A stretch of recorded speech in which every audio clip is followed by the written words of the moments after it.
தமிழ் சினிமாவில் வெளிவந்த ஃபேண்டசி படங்கள். நம்பர் 1 புலி. சிம்புதேவன் இயக்கத்துல முதல் முறையா தளபதி விஜய் நடிச்ச திரைப்படம் தான் புலி. இந்த படத்துல விஜயோட இணைந்து ஸ்ருதிஹாசன், ஹன்சிகா, ஸ்ரீதேவி, தம்பிராமையா, பிரபு, சுதீப்னு சொல்லிட்டு பல நட்சத்திரங்கள் நடிச்சிருப்பாங்க. இந்த படம் ஒரு ஃபேண்டசி படம் தான். முற்றிலும் பாத்தீங்கன்னா வேறுபட்ட கதாபாத்திரத்துல வேறுபட்ட ஒரு உலகத்துல விஜய் காட்டுற மாதிரி காட்டியிருப்பாங்க. சோ எல்லாமே பாத்தீங்கன்னா நம்மளுடைய கற்பனைக்கு அப்பாற்பட்ட ஒரு வேர்ல்டு தான் நமக்கு காட்டுவாங்க. அண்ட் இந்த புலி படத்தை பத்தி சொல்லணும் அப்படின்னா நம்ம விஜய்க்கு அவங்க கொடுத்த கேரக்டர் ஆகட்டும், ஸ்டோரி ஆகட்டும், சில இடத்துல அடிவாங்கின காரணத்தினால இந்த படம் அவ்வளவு ஒன்றும் பேசப்படல. சொல்ல போனா இந்த படத்தை அப்போ அந்த காலகட்டத்துல இருந்து இப்போ வரைக்கும் கிரிட்டிசைஸ் மட்டும் தான் பண்ணிட்டு இருக்காங்க. நம்பர் 2 மாவீரன். ஸோ இப்போ சமீபத்தில் வந்த படம் மாதிரி தான் உங்களுக்கு தெரியும். ஏன் அப்படின்னா இந்த மாவீரன் கதை பார்த்தீங்கன்னா அவ்வளோ கிறிஸ்பான கதை. ஸோ சிவகார்த்திகேயனுடைய திரை வாழ்க்கையில ரொம்ப பெரிய வெற்றி கொடுத்த படங்கள்ல ஒன்று தான் மாவீரன். இந்த படத்தை இயக்குனர் மடோன் அஸ்வின் இயக்கியிருந்தாரு. இந்த படத்தில் பார்த்தீங்கன்னா சிவகார்த்திகேயனோட இணைந்து அதிதி சங்கர், சரிதா, மோனிஷா, யோகி பாபு, மிஷ்கின்னு சொல்லிட்டு பல பேரும் நடிச்சிருந்தாங்க. இந்த படத்துடைய கதை நம்ம கார்னர் சீட்ல உட்கார வச்சு படம் பார்க்க வைக்கிற அளவுக்கு இருந்துச்சுன்னு சொல்லலாம். மக்கள் மத்தியில ஒரு அமோகமான வரவேற்பை இந்த படம் பெற்றுச்சு.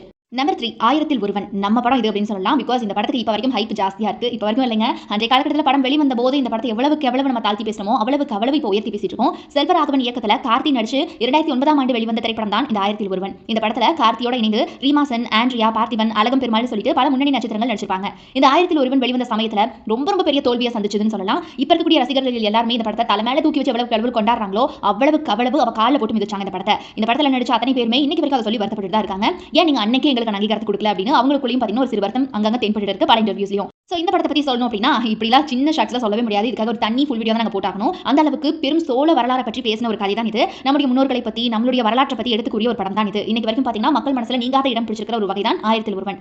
நம்பர் 4 இரண்டாம் உலகம். செல்வராகவனுடைய இயக்கத்துல ஆர்யா மற்றும் அனுஷ்கா நடிச்சு வெளிவந்த படம் தான் பாத்தீங்கன்னா இந்த இரண்டாம் உலகம். 2013ஆம் ஆண்டு வந்து இது வெளிவந்துச்சு. இது பாத்தீங்கன்னா முற்றிலும் ஒரு கற்பனை காதல் கதைன்னு சொல்லலாம். இதுல 2 உலகங்கள் இருக்கும். அந்த 2 உலகத்துல நடக்கக்கூடிய சம்பவங்களை தான் இதுல காட்டப்பட்டிருக்கும். சோ அந்த 2 சம்பவங்களுமே பாத்தீங்கன்னா ஒண்ணுக்கு ரிலேட்டடா இருக்கும். இந்த உலகத்துல அனுஷ்கா அவரை லவ் பண்ணுவாங்க, ஆனா அந்த உலகத்துல ஆர்யா அனுஷ்காவை லவ் பண்ணுவாரு. சோ இந்த மாதிரியான சின்ன ரிலேட்டட் அந்த திங்ஸ்லாம் கொடுத்து படத்தை வந்து வேற லெவல்ல கொண்டு போயிருப்பாங்க. இன்னைக்கும் இரண்டாம் உலகத்தை டிவில போட்டா கூட பார்க்கக்கூடிய ரசிகர்கள் நிறைய பேர் இருக்காங்க.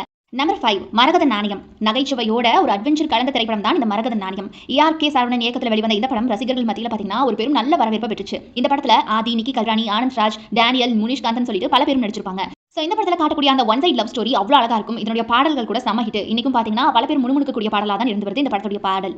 நம்பர் 6 ஓ மை கடவுளே. இந்த படத்தை சொன்னோன்னே கண்டிப்பா பாத்தீங்கன்னா எல்லாருக்குமே அவங்களுடைய பெஸ்ட் ஃப்ரெண்ட்ஸ் ஞாபகத்தில் வருவாங்க. ஏன் அப்படின்னா இந்த படம் அந்த அளவுக்கு இம்பாக்ட் கொடுத்துச்சு. அஸ்வந்த் மாரிமுத்து இயக்கத்துல அசோக் செல்வன், அது போக வாணி போஜன், ரித்திகா சிங்னு சொல்லிட்டு பல முக்கிய கதாபாத்திரத்துல நடிச்சிருப்பாங்க. கற்பனை, நகைச்சுவை, காதல்னு எல்லாமே கலந்து வெளிவந்த ஒரு திரைப்படம் தான் இந்த ஓ மை கடவுளே.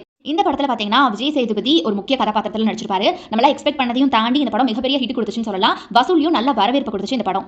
நம்பர் 7 வினோதிய சித்தம். நேரடியா இந்த படம் OTT தளத்துல வெளிவந்தாலும் கூட மக்கள் மனசை கவர்ந்து மிகப்பெரிய வெற்றி படமா மாறிச்சு. சமுத்திரக்கனி இயக்கி நடிச்சிருந்த இந்த படத்துல தம்பிராமையா முக்கிய ரோல்ல நடிச்சு அசத்தி இருப்பாரு. இந்த படத்துடைய பலமே அவர்தான் சொல்லலாம். தமிழ்ல வெற்றி அடைஞ்சதை தொடர்ந்து இந்த படம் தெலுங்குலயும் ரீமேக் செய்யப்பட்டுச்சு. இந்த படம் பார்த்தவங்களுக்கு கண்டிப்பா இந்த படம் ஒரு ஃபீலிங் குட் படமா தான் இருக்கும்.